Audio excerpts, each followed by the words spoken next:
बच्चों, let's see the question. The question says match the column. यहाँ पर दो कॉलम्स दिए गए हैं। पहले कॉलम्स में कुछ कंपाउंड दिए गए हैं और दूसरे कॉलम में कुछ प्रॉपर्टीज दी गई हैं। आपको कॉलम 1 के जो कंपाउंड्स हैं उनको कॉलम 2 की जो प्रॉपर्टीज है उनसे मैच करना है। हम 1 बाय 1 कंपाउंड को लेते हैं। जो पहला कंपाउंड यहाँ पर दिया गया है वो एक एल्यूमिनियम का कॉम्प्लेक्स है और ये एक डाइमर है। ये कॉम्प्लेक्स जो है दैट इज अ डाइमर। यहाँ पर यदि आप देखें तो यहाँ पर वैकेंट ऑर्बिटल जो होते हैं एल्यूमिनियम के that are involve in sp3 hybridisation. Vacant orbital of aluminium, they are involved in sp3 hybridization। इसके अलावा यहाँ पर जो CH3 ग्रुप्स है वो सारे के सारे CH3 group not in a single plane. ये एक सिंगल प्लेन में नहीं होते बल्कि अलग अलग प्लेन्स में होते हैं। तो इस तरीके से यदि आप देखें तो फर्स्ट जो ऑप्शन है एल्यूमिनियम का, और इसके अलावा यहाँ पर एक और इम्पॉर्टेंट पॉइंट है दैट यहाँ पर 3 सेंटर 2 इलेक्ट्रॉन बॉन्ड प्रेजेंट होता है इस डाइमर में, जो कि इलेक्ट्रॉन डेफिशिएंट बॉन्ड है जिसमें 3 एटम्स जो होते हैं वो 2 इलेक्ट्रॉन्स को शेयर करते हैं। तो यदि हम फर्स्ट ऑप्शन को देखें तो फर्स्ट ऑप्शन हमारा टैली कर रहा है ऑप्शन पी से।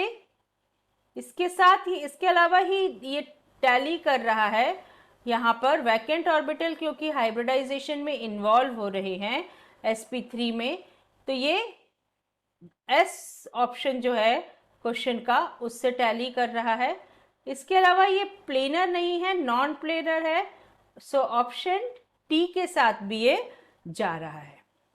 अब और ऑप्शन आर के संग भी जा रहा है क्योंकि वैकेंट ऑर्बिटल जो हैं ये पार्टिसिपेट कर रहे हैं हाइब्रिडाइजेशन में। अब हम सेकेंड कॉम्प्लेक्स को देख लेते हैं। सेकेंड कॉम्प्लेक्स जो है वो बेरिलियम का एक कॉम्प्लेक्स है। It is again a dimer. ये भी एक डाइमर है जिसमें कि 2 ग्रुप्स आपस में जुड़ रहे हैं। यदि आप इस डाइमर का देखें तो it is a linear molecule. ये एक लीनियर मॉलिक्यूल है। लीनियर मॉलिक्यूल मतलब यहाँ पर सिंगल प्लेन है, एक ही प्लेन में ये लाई करता है पूरा का पूरा मॉलिक्यूल। यहाँ पर sp हाइब्रिडाइजेशन होता है मेटल का। So it is sp hybridised. यहाँ पर sp हाइब्रिडाइजेशन इन्वॉल्व है। और इस मॉलिक्यूल को यदि आप देखें तो इस मॉलिक्यूल की प्रॉपर्टीज जा रही हैं दैट इस मॉलिक्यूल में जो भी प्रॉपर्टीज हैं वो मैच कर रही हैं ऑप्शन।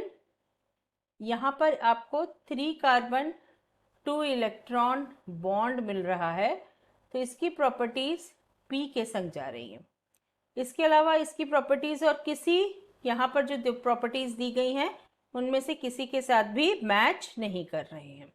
नेक्स्ट हम आ जाते हैं BeCl2 सॉलिड पर। BeCl2 सॉलिड जो है ये एक पॉलीमर है, ये एक पॉलीमेरिक फॉर्म में एग्जिस्ट करता है और यहाँ पर जो हाइब्रिडाइजेशन इन्वॉल्व है दैट इज sp3 हाइब्रिडाइजेशन। यहाँ पर sp3 हाइब्रिडाइजेशन होता है ऑफ बेरिलियम। बेरिलियम का sp3 हाइब्रिडाइजेशन होता है और साथ में साथ यहाँ पर 3 कार्बन 4 इलेक्ट्रॉन बॉन्ड प्रेजेंट है। इस मॉलिक्यूल में 3 कार्बन 4 इलेक्ट्रॉन बॉन्ड प्रेजेंट है।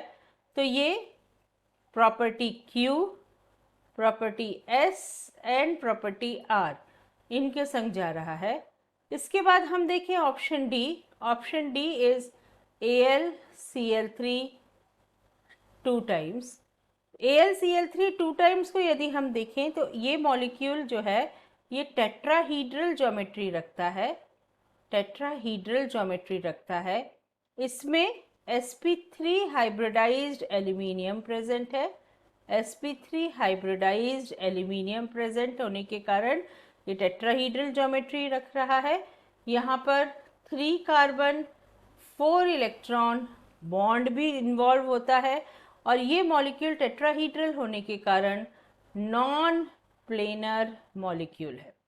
अब यदि हम प्रॉपर्टीज की बात करें तो इस मॉलिक्यूल की properties Q, S and T इनके संग जा रही है। तो ये डिफरेंट मैचेस हो रहे हैं कॉलम ए के, कॉलम 1 के कॉलम 2 के साथ।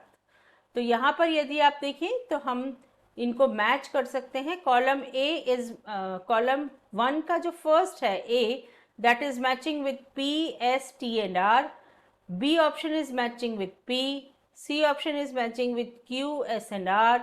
And D option is matching with Q, S and T. Hope you understood this question well. Best of luck.